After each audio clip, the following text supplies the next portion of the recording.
désolée, j'étais obligée d'interrompre la vidéo parce qu'il y avait quelqu'un quand même qui... Voilà, donc on a eu une visite inopinée, donc bah, c'est pas grave. La vidéo sera en deux parties, donc voilà, donc je vais poster quand même ces deux parties sur Moodle. Donc, encore une fois, R carré, ça vous donne juste une idée tout de suite de la qualité d'ajustement du modèle. Bon, c'est pas une statistique, c'est pas comme, il faut pas prendre cette valeur-là comme vous dit que, ben oui, c'est une valeur extraordinaire. Si par exemple, vous trouvez que la variabilité ici, par exemple, c'est 98%, ne vous enflammez pas tout de suite, ben, c'est juste un indicateur, c'est une première information que ça vous donne sur la qualité d'ajustement, mais il n'y a aucun test qui est derrière tout de suite là, donc vous pouvez prendre une conclusion, parce que généralement en statistique, on préfère vraiment prendre des conclusions en disant, ok, on fait ça à tel pourcent, avec tel risque, ou avec telle probabilité, ou avec telle vraisemblance. C'est ça qui est beaucoup plus intéressant que de prendre une conclusion. En tout cas, c'est un premier indicateur. Ben, si R carré est vraiment très très faible, alors déjà ça vous dit quelque chose. Faites attention. Cette part-là est faible dans la variabilité totale. Donc, ça veut dire que déjà, même si vous allez faire des tests d'hypothèse, c'est sûr que vos tests aussi vont confirmer ceci. Donc, vous voyez, donc si R carré est vraiment faible, alors il y a quand même peu de chances que le modèle ne soit pas bon. Mais si R carré est très très élevé, ça ne veut pas dire non plus que le modèle est bon. Il faut vraiment faire des tests pour pouvoir confirmer ça. Mais quand même, c'est un indicateur qui vous permet d'aller en avant. Donc, c'est bien expliqué ici. Donc, on va revenir là-dessus en exercice. Ensuite, il y a comme une partie qui est aussi très très importante, c'est la qualité de l'estimation. Donc, on a l'estimateur de moyenne carrée. Est-ce que c'est un estimateur qui est bon? Donc, je vous ai donné également dans le rappel du cours, c'est quoi un bon estimateur. Donc, n'oublie pas, un bon estimateur selon nous, il y a plusieurs indicateurs pour définir cela, hein, mais on va essayer le critère qu'on appelle le biais variance minimale. Qu'est-ce qu'on fait, ce critère fait?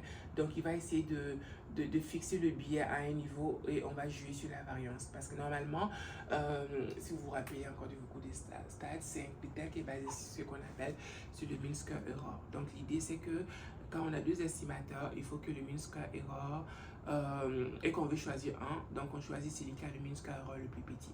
Donc l'idée c'est à chaque fois de faire en sorte que le biais soit le plus petit et la variance plus petite. Vu qu'on ne peut pas avoir les deux, on peut pas fixer les deux à un niveau inférieur. Généralement on fixe un et puis on essaie de jouer sur l'autre. Donc ce critère que je vais faire ici, c'est qu'on va supposer que l'estimateur est sans biais, c'est-à-dire qu'on fixe le biais à 0 et on va essayer de comparer les variances. Donc pour ça, il y a un théorème qui est... Bon, d'abord, il y a des hypothèses qu'on fait. C'est des hypothèses où on va supposer que l'espérance des epsilon i égale 0, également que la variance des erreurs est constante et puis que les erreurs sont non autocorrélées. Donc ça, c'est important. Et sous ces hypothèses-là, on peut montrer que l'estimateur de bêta égale bêta chapeau et que la variance est sigma carré. D'ailleurs, je vais le faire avec vous rapidement. Comme ça, ça c'est fait. Et puis, on démontre les théorèmes. Je pense que le reste, ça devrait aller rapidement. Parce que j'ai pas envie qu'on m'interrompe encore.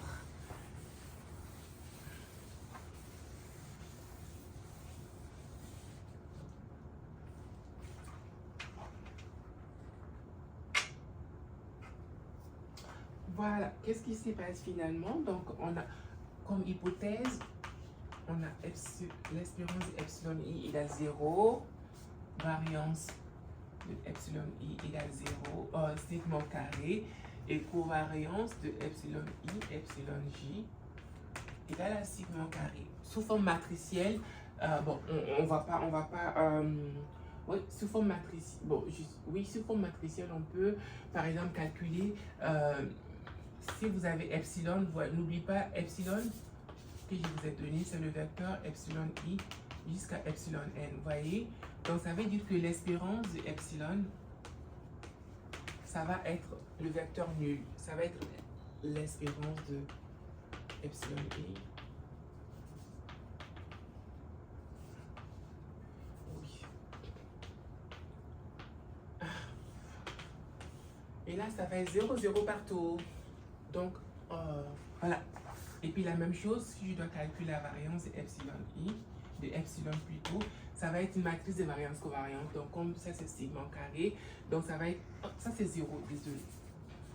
Donc, une matrice de variance covariante, c'est une matrice où sur la diagonale, vous avez juste la variance. Ici, la variance est segment carré. Et partout ailleurs, on a le covariance 0. Donc, comme notation matricielle, on va noter comme ça IN. Sigma carré IN. IN, ça, c'est la matrice identité où on a que 1 sur la diagonale. Donc, on a la variance de epsilon qui est égale à sigma carré. Donc, finalement, ces deux hypothèses-là, moi, je vais les résumer à ceci. Donc, je vais effacer ça. Donc, finalement, je vais effacer tout ça. Je vais dire qu'on va plutôt travailler avec le vecteur epsilon. Donc, je vais dire que l'espérance du vecteur epsilon égale 0. Ici, ça, c'est pas 0 dans R, mais c'est 0, le vecteur 0, 0.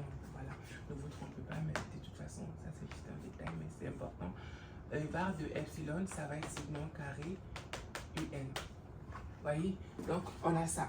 Donc, si ça, c'est vrai, donc, n'oublie pas que Y, ça va être, Y, c'est X bêta plus epsilon. Ça, c'est la forme vectorielle.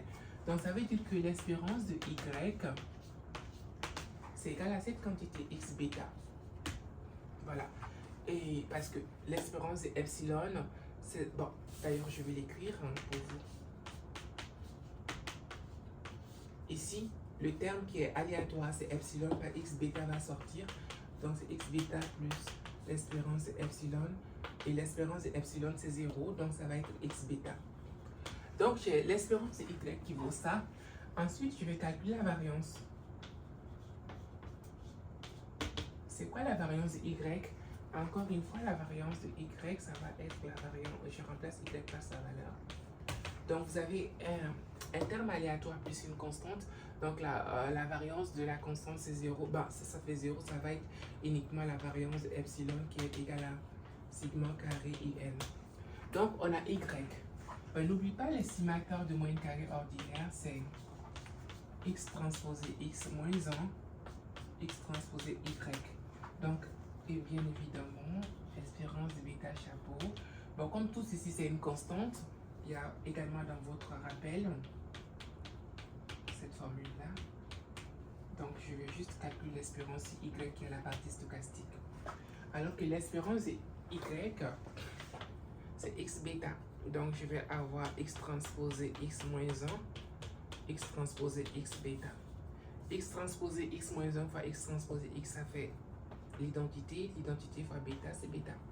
Donc, vous voyez que espérance de bêta égale bêta chapeau. Donc, à partir de là, la conclusion qu'on peut tirer, bêta chapeau était l'estimateur linéaire sans biais. Bon, déjà, il est linéaire d'après ce que je vous avais dit. Était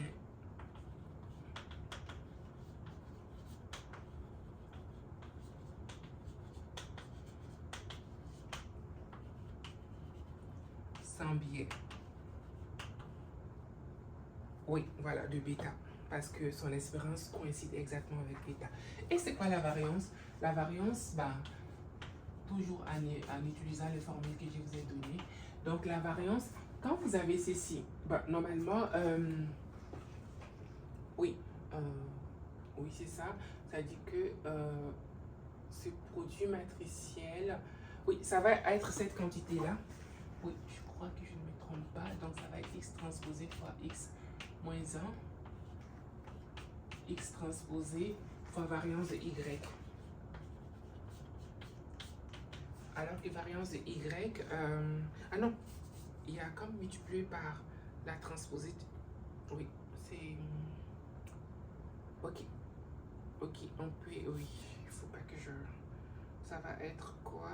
Fois la transposée de ça, ça va être X. Oui, ça va être multiplié par la transposée plutôt de ça. Donc, la transposée X, la transposée de X, ça va être X. La transposée de ça, ça revient exactement à la même chose. Donc, je vais avoir X transposé fois X moins 1. Parce que ici, ça, c'est une matrice qui est, comme on l'appelle, symétrique. Donc, sa transposée égale elle-même. Et l'inverse de sa transposée, ça revient exactement à la même chose. Donc, ici, la variance de Y, ça va être sigma carré. Donc, finalement, ça va être sigma carré et fois IN. Donc, vous allez avoir X transposé fois X. Avec ça, ça va être l'identité. Et sigma carré, on va se réduire à ça. Donc, c'est ce que vous avez ici. Donc, on a l'espérance et la variance de l'estimateur de moyenne carrée. Maintenant, on va démontrer ce fameux théorème de Gauss qui est vraiment très intéressant. Donc ici, l'estimateur de moyenne carrée est sans biais et sa variance vaut ça. Maintenant, c'est quoi le théorème de Gauss-Markov? Je pense que c'est l'une des grosses démonstrations que je fais avec vous aujourd'hui. Le reste, je vais juste vous expliquer, puis la vidéo est terminée. Maintenant, qu'est-ce que Gauss-Markov nous dit dans son théorème? Il nous dit que l'estimateur bêta chapeau, c'est le meilleur estimateur linéaire sans biais, qu'on appelle souvent Blue Best Linear Unbiased Estimator. Donc, pourquoi on dit ça? C'est important parce qu'en fait, on a comme un estimateur de bêta, on dit également qu'il est linéaire. Ben, on s'est dit, mais si on peut trouver d'autres estimateurs qui sont linéaires en Y, est-ce que cet estimateur va être meilleur que l'estimateur? Qu'est-ce qu'on doit choisir finalement? Parce qu'en tant que statisticien, parfois, ou quand on veut faire ces modélisations-là, on se demande, mais est-ce que la qualité de notre estimation est bonne ou pas? Donc, le théorème de Gauss-Markov nous dit ça. Donc, bêta chapeau, c'est le meilleur estimateur linéaire sans biais. Donc, pour prouver ça, donc, je fais preuve de...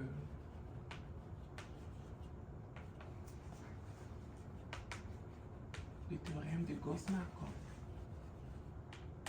Je pense que... oui, j'ai bien écrit ça, non. Je ne sais pas si c'est de lui où vient l'appellation distribution gaussienne de la loi normale, ça doit être lui certainement. Voilà, donc Gauss-Markov, on a ça. Maintenant, on va supposer, supposons que qu'il existe un estimateur que je vais noter par exemple θ chapeau, qui est linéaire,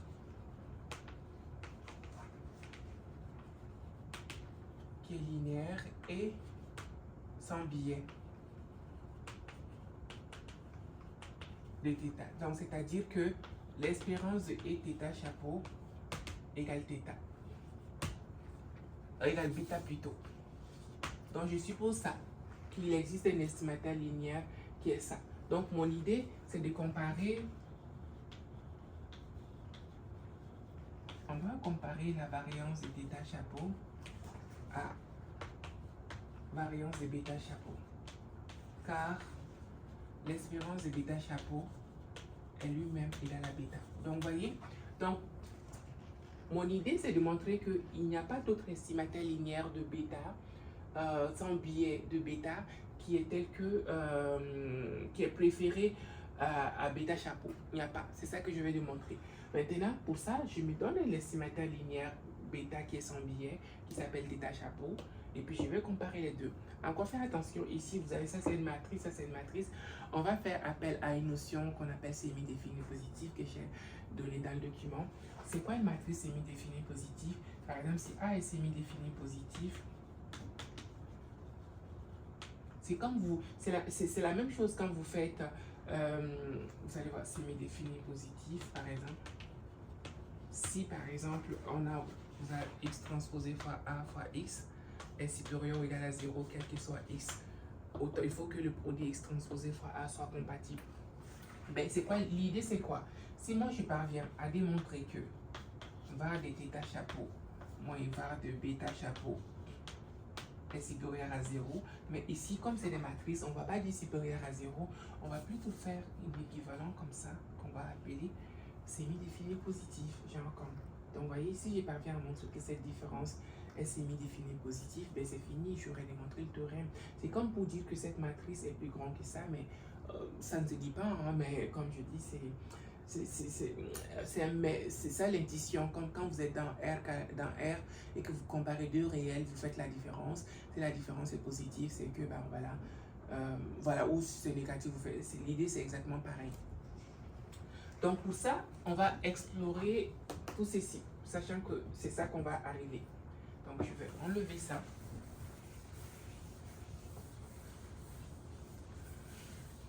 Qu'est-ce que je vais faire? Donc si θ est un estimateur linéaire sans biais, comme tout est linéaire en fonction de y, qu'est-ce que je vais écrire? Donc je peux écrire que θ chapeau Donc, je peux partir de bêta chapeau et je peux aussi dire qu'il peut exister une certaine matrice que je vais peut-être appeler M, Y. Ça, c'est vrai. Ça dit qu'il existe M, si vous voulez, pour une certaine matrice. Ça, c'est vrai pour toute combinaison, pour une certaine matrice M. Ça, c'est vrai pour tout. C'est comme si, par exemple, supposons que, laissons même ça, parce que quand vous êtes dans R et que vous dites, par exemple, que Y s'écrit, bon, pas Y, bon, et que vous dites que, par exemple, un réel X s'écrit deux fois, par exemple, Z plus 3. Vous voyez que ici, Z est là. Vous pouvez peut-être, supposons que vous avez W quelque part. Donc, vu que c'est des réels, je peux aussi dire que avec X, je peux trouver que X peut s'écrire en fonction de W, mais j'ajoute également une certaine constante que je vais appeler peut-être oméga. Ça, c'est possible dans R. C'est-à-dire qu'à partir du... C'est-à-dire que je peux construire X aussi à partir de W. Vous voyez, même si X s'écrit comme ça, ou bien, laissons même comme ça. C'est-à-dire que vous prenez n'importe quel réel dans R et que vous prenez n'importe quel W dans R, on a toujours la possibilité d'écrire X en fonction de W. Ça, c'est les notions qu'on voit en arithmétique. C'est-à-dire qu'il existe quelque chose tel que X va s'écrire comme W. Par exemple, si c'est vous avez 2 et 3, ben, vous pouvez toujours écrire en fonction de 3. Donc, c'est que 2, ça fait 3 moins 1. Vous voyez? Donc, l'idée, c'est pareil ici. Donc, θ, on peut toujours écrire ces deux-là. Maintenant, c'est quoi la conséquence d'écrire ça? La conséquence d'écrire ça, finalement, bon, on va vérifier. L'espérance de... Oui, c'est un estimateur linéaire sans bêta. On va dire que l'espérance... On va quand même vérifier ça. L'estimateur de... espérance de θ chapeau, ça va être... celui-ci, ça va être bêta. Oui, il ne faut pas que je... Oui, ça va être bêta plus M fois l'espérance Y. Il faut que je regarde ça si je ne me trompe pas. Ça va être quoi finalement? Oui, parce qu'il nous faut que ça soit... Enfin, ok, l'espérance Y, ça va être quoi finalement?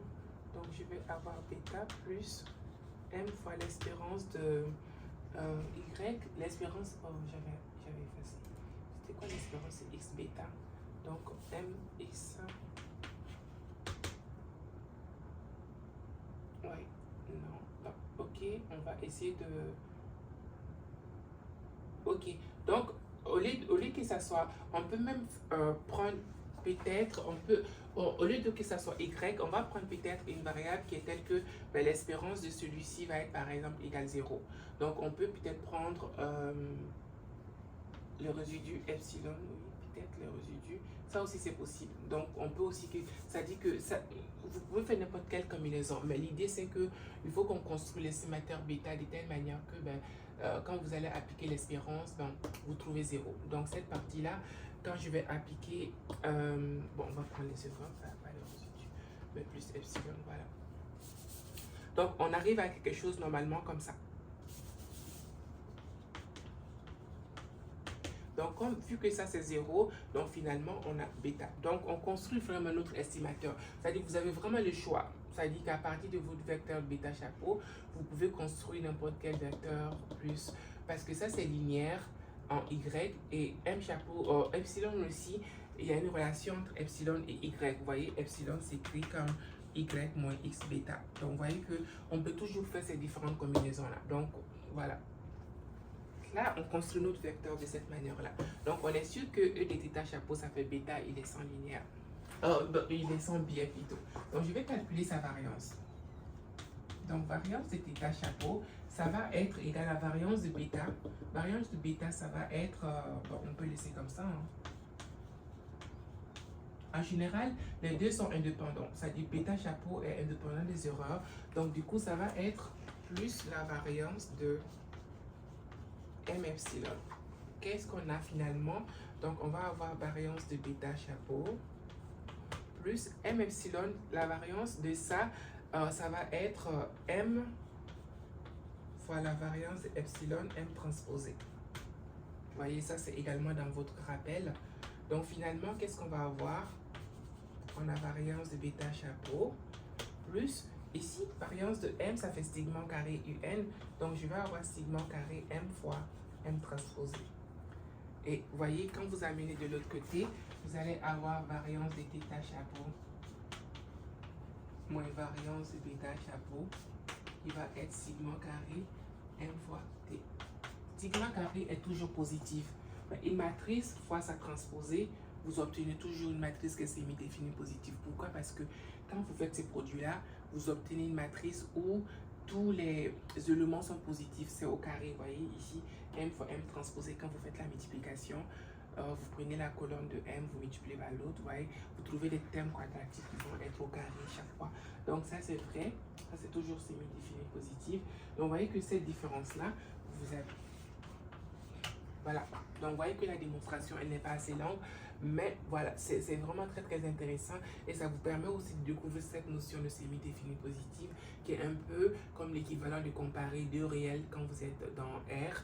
Ici, on compare deux matrices, c'est aussi important de le savoir. Donc, le théorème de Gauss-Markov est vraiment très très important. Ça nous dit que l'estimateur de moyenne carrée, parmi l'ensemble des estimateurs qui sont linéaires sans biais, c'est le meilleur estimateur parce que c'est lui qui a la variance la plus petite. Voilà, donc pour l'interprétation coefficient, c'est exactement pareil, mais là, j'ai juste fait des hypothèses pour pouvoir interpréter. Donc, vous voyez que mu en réalité, si nous supposons que l'espérance des erreurs égale 0, donc mu ça va être l'espérance de yi. Donc, ça veut dire quoi? Bêta 0, c'est la variable, ça va être la moyenne attendue de y lorsque toutes les variables explicatives sont 0. C'est-à-dire lorsque tous les bêta j sont 0, sauf bêta 0. Donc, ça va être ça, c'est la moyenne attendue. On peut l'interpréter comme ça. Aussi, pour les autres, par exemple, bêta j, ça va être l'effet d'une variation unitaire de xj sur la moyenne attendue de y. Vous voyez, ça se voit. C'est comme si vous supposez tous les autres termes constants. C'est comme si vous faites la dérivée. Donc, c'est ça la variation. Voilà, donc là, on va arriver au modèle, modèle de vraisemblance. Donc, l'idée, ça reste pareil. Ici, on n'a fait aucune hypothèse sur la distribution des erreurs, mais pour pouvoir construire la vraisemblance, vous faites comme on appelle une hypothèse, c'est la distribution des erreurs. Donc, c'est tel que je l'ai mentionné là sur la slide. Il n'y a vraiment pas de grand changement, sauf que j'adopte à un moment donné l'écriture vectorielle que j'avais notée. Ici, on va juste noter comme ça. Y, ça va être comme ça. D'ailleurs, je ne sais pas si ça va être étudié par la suite. Bon, peut-être après, mais... Oui, peut-être qu'après, quand on va calculer autre chose, mais ça, par exemple, les informations qui sont importantes pour construire la vraisemblance, vous voyez, c'est juste ça. Le fait de noter que epsilon i suit une loi normale 0 sigma carré et qu'ils sont autocorrélés. Et que variance de epsilon i. Ah non, variance est là, mais et que covariance, voilà, de epsilon i, epsilon j égale 0. Ceci veut dire tout simplement que les epsilon i sont indépendantes. Encore, ce n'est vrai que parce que les epsilon i suivent une loi normale. Si vous avez plusieurs variables qui suivent une loi normale et que leur covariance égale 0, on dit que ces variables sont indépendantes. C'est uniquement vrai pour la loi normale, sinon la réciproque n'est pas vraie. C'est-à-dire que il peut y avoir des variables, oui, covariance, ça implique l'indépendant. Voilà, si les variables sont indépendantes, on sait que la covariance égale 0. Mais vous pouvez avoir covariance égale 0, ça ne veut pas dire que les variables sont indépendantes. Les variables sont indépendantes si en plus on a ça. Vous voyez ce que je veux dire? Donc cette hypothèse, elle est vraiment importante. Donc ce sont ces deux-là qui font que les epsilon i sont indépendantes. Et le fait que epsilon i soit indépendante, c'est largement suffisant pour pouvoir construire la vraisemblance. Vous savez, la vraisemblance, encore une fois, voilà, vous voyez, tel que je l'ai détaillé là. Donc, aussi, h de yi, c'est la densité de la loi normale. Mais vous voyez, la vraisemblance, c'est le produit de h, y. Pourquoi le produit? Parce que tout simplement à cause de l'indépendance qu'on a ici. Et puis, vous remplacez la densité, ça vous donne ça. Encore une fois, ici, le principe, c'est pareil. On va trouver bêta qui maximise cette vraisemblance, log vraisemblance. Donc, je vous explique dans le petit rappel pourquoi on quitte de vraisemblance à log vraisemblance. D'ailleurs, je vous avais donné l'indication la semaine dernière.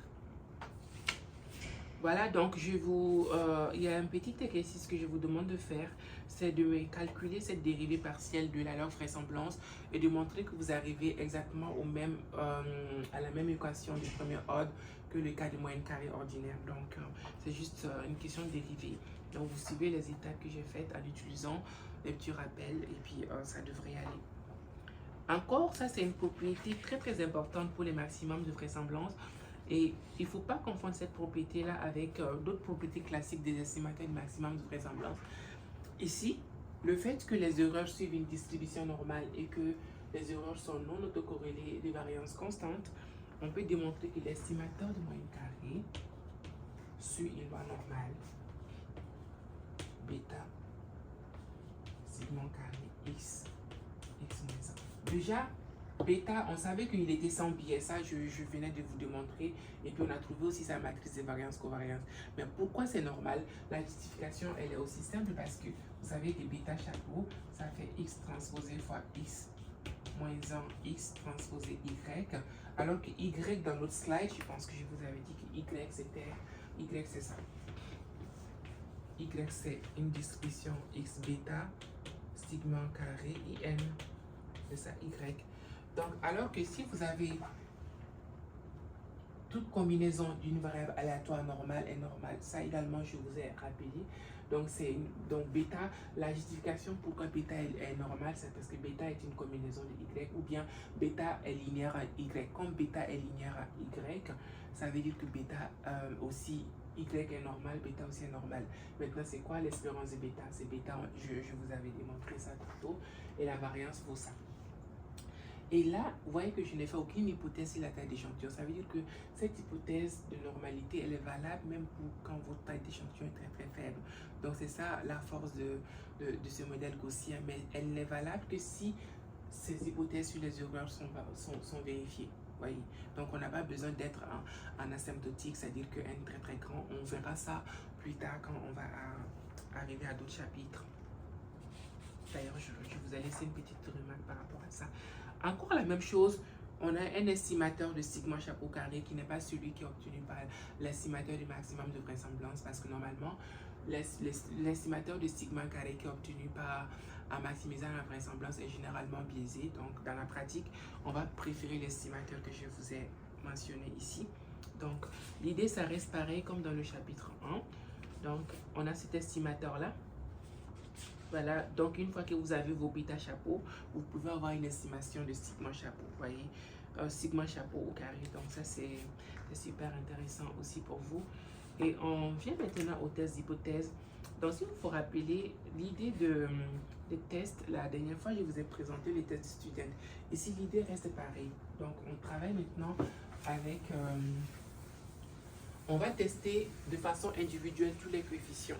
Vous vous rappelez, c'est exactement ça. Donc, vous voyez, il y a toujours l'hypothèse A0 où on va dire que bêta J égale à un certain A.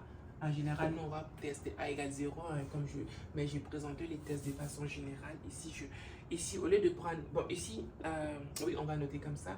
Et on va les tester par rapport à l'hypothèse alternative bêta J différent de A. N'oublie pas, A, généralement, on le prend égal 0, mais 0, pourquoi? C'est juste pour dire que on veut voir si la variable correspondante a un impact linéaire sur la variable à expliquer. Donc, vous avez la statistique des students qui ne change pas. Voilà, ça reste pareil. La seule chose qui change, c'est le degré de liberté. Vous voyez ici, avant c'était 1, c'était 2, je crois. Ici, c'est Q plus 1. Vous voyez, 2 parce que c'était 2 variables. Ici, Q plus 1 parce que c'est Q plus 1, une variable. Vous voyez. Donc, encore une fois, voilà.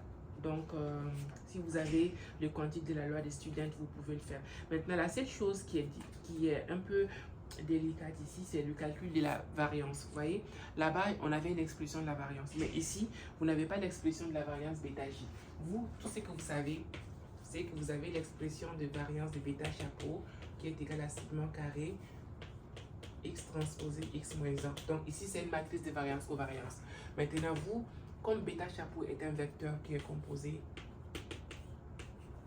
de bêta 0 chapeau et bêta Q chapeau, alors cela veut dire quoi? Cela veut dire que cette matrice-là a sur sa diagonale, on a var de bêta 0 chapeau et var de bêta Q chapeau. Et partout ailleurs, c'est la covariance. Donc, ça veut dire que normalement, si on vous donne l'expression de ça, vous devez repérer facilement. Pour repérer la variance, vous regardez l'élément J plus 1 correspondant au vecteur bêta J sur la diagonale et vous prenez. Ça, je l'ai expliqué dans le document. Sinon, il n'y a rien de... Il n'y a pas de défi là-bas. Ensuite, vous calculez aussi l'intervalle de confiance exactement de la même manière. Donc, vous avez votre intervalle de confiance, ben, vous regardez la formule. Est-ce que la valeur à tester est dedans? Ben, si c'est dedans, ben, vous ne rejetez pas à 0. Si ce n'est pas dedans, vous rejetez à 0 au risque donné. Donc, ou bien on pouvait aussi juste vous demander de calculer un intervalle de confiance. En tout cas, vous avez pas mal d'informations ici. C'est exactement pareil comme le premier. La seule chose que j'ai... Voilà, ici, la nouveauté, c'est le test de Fisher, qui est un test également très important. Ce test va nous dire si le modèle est adéquat ou pas. N'oublie pas, avant, je vous parlais de l'adéquation du modèle à partir de R carré. Ici, on va faire un test statistique qui va nous dire si le modèle est vraiment adéquat ou pas. Maintenant, comment cela se traduit? Tel que je l'ai mentionné, l'idée, c'est de dire que tous les coefficients correspondant au Q variable sont nuls. Bon, on ne teste pas la constante hein, parce que en général, la constante, on s'en fout un tout petit peu, mais le plus important, c'est les Q. Nous, on veut savoir est-ce que ces Q variables ont un impact ou pas linéaire sur notre modèle. Donc, à 0, ça va être bêta 1 égale jusqu'à bêta Q égale 0. Et contre l'hypothèse alternative, non, il existe un J tel que bêta J égale 0. Différent. C'est-à-dire que même si au moins il existe un qui n'est pas nul, c'est ça l'hypothèse alternative. Et nous, on veut rejeter ça. Pour ça, il y a un test qu'on fait qui s'appelle test de Fisher. Là, vous avez la statistique. Donc, ne vous inquiétez pas par rapport aux tables. Je vous donnerai la table de l'accident ou Fisher. Ou à défaut, je vous donnerai les valeurs de quantile qu'on utilise généralement. Voilà. Donc, vous avez la statistique. En général, vous avez plusieurs valeurs de la statistique. Et je vous avais même laissé un petit exercice aussi à ce niveau à faire. C'est-à-dire que sur l'hypothèse à 0, je vous demande juste de démontrer que, voilà, c'est-à-dire en posant bêta 0 égale mu, obtenez, vous faites l'estimateur du maximum de vraisemblance, mais dans les cas où il n'y varie, c'est-à-dire vous devez trouver mi chapeau, c'est pas compliqué normalement, vous devez trouver que mi chapeau égale à y bar, donc ça c'est quelque chose de classique que vous connaissez, mais il faut juste le vérifier à la maison. Donc, vous voyez que ici, l'idée, on peut même exprimer la statistique en fonction de R carré, tel que vous voyez sur la slide. Je pense que c'est la slide 23-27. La slide 23, voilà, sur 27. Donc, vous pouvez calculer ça. Donc, ça veut dire que si vous avez R carré, vous pouvez trouver cette statistique-là, ou bien vous utilisez la formule. En tout cas, il y a les deux. Il y a un lien avec le R carré. Donc, vous voyez, la règle de décision qu'on va faire, voilà. Donc, vous voyez, je vous ai donné la règle de décision. Donc, si ça c'est vrai, alors vous rejetez l'hypothèse nulle. Donc, on verra un cas pratique en exercice. Ensuite, bah, voilà, vous continuez avec l'intervalle de confiance.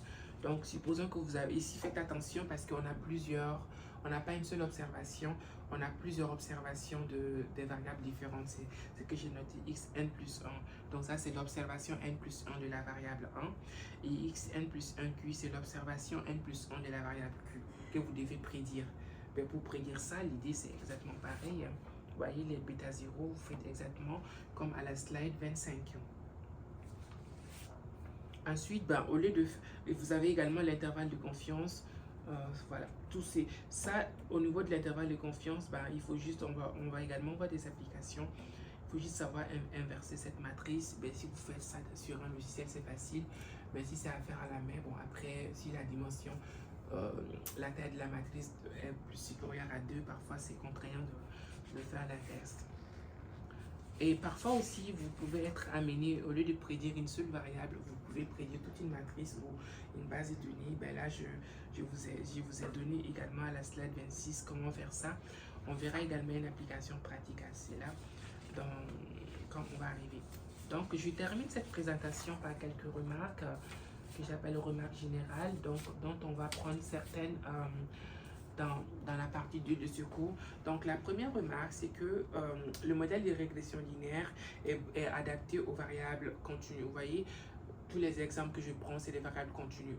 Ça dit que l'idée, c'est normalement, c'est plus adapté si vous avez votre variable explicative est continue, variable expliquée est continue et que les variables explicatives aussi sont continues. N'oublie pas, il y a comme tout un aspect géométrique où on parle par exemple des théorèmes de Pythagore. Il faut que vraiment les variables soient dans R. Si vous regardez le document de référence, pour pouvoir avoir toutes ces propriétés mathématiques, c'est important. Mais ça ne veut pas dire que vous ne pouvez pas utiliser. Par exemple, supposons que les variables explicatives sont catégorielles. Au lieu de parler des modèles de régression et d'autres analyses qu'on appelle ANOVA, peut-être ça vous dit quelque chose, mais on ne va pas le voir ici. Donc voilà, donc c'est comme l'idée, c'est d'expliquer une variable continue à un ensemble de variables explicatives ou une seule. Là, on fait des analyses de variance qu'on appelle ANOVA. Donc, ou bien, quand on va arriver au niveau des modèles linéaires généralisés, on voit aussi qu'il y a, on peut faire aussi ces mélanges-là, mais sous certaines hypothèses qu'on verra. Et également, pour Q égale 1, tous les résultats qu'on a ici, c'est valable. C'est valable également pour les modèles de régression linéaire simple. La seule chose ici, si Q est supérieur à 2, il faut juste s'assurer, n'oublie pas, il y a une condition où je disais que la matrice X doit être de rang Q. Parce que si cette matrice n'est pas de rang Q, alors on ne peut pas inverser X transposé fois X. Vous voyez, on ne peut pas même calculer l'estimateur de moyenne carrée ordinaire.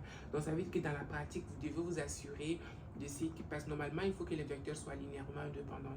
Donc parfois, on va vérifier la collinarité, ce que ça veut dire. C'est-à-dire, on va voir est-ce qu'il y a un problème de multicollinarité dans les données. On va essayer de repérer ça rapidement. Si on peut corriger, on corrige. Si on ne corrige pas, peut-être que ce n'est pas adéquat, on prend une conclusion. Ensuite aussi, il faut aussi vérifier l'indépendance des erreurs par rapport aux variables explicatives. Sinon, si les erreurs dépendent des variables explicatives, alors votre modèle linéaire n'a pas de sens. Donc, il faut tout faire pour avoir un modèle où les deux sont séparés. Et enfin, il ne faut pas oublier que toutes les hypothèses, tout ce qu'on a fait, c'est vrai que si l'hypothèse sur les erreurs sont vérifiées, c'est-à-dire que voilà, on a supposé que les erreurs suivent une distribution normale où la variance est constante sigma carré et que les erreurs sont autocorrélées, c'est-à-dire la covariance entre elles est nulle. Voilà, donc c'est ça. Ça, ce sont les... On va voir certaines... voilà, on va voir certains outils dans la partie 2 de ce cours. On va voir des analyses graphiques. Également, je corrigerai quelques exercices avec vous. Donc, si vous avez des questions, essayez de les garder pour la prochaine séance. Je vais essayer de prendre 30 minutes avant de répondre à vos questions, afin de commencer avec la partie 2. De toute façon, on a aussi une séance de révision où on pourrait également revenir sur certaines notions que vous n'avez pas compris. À très bientôt.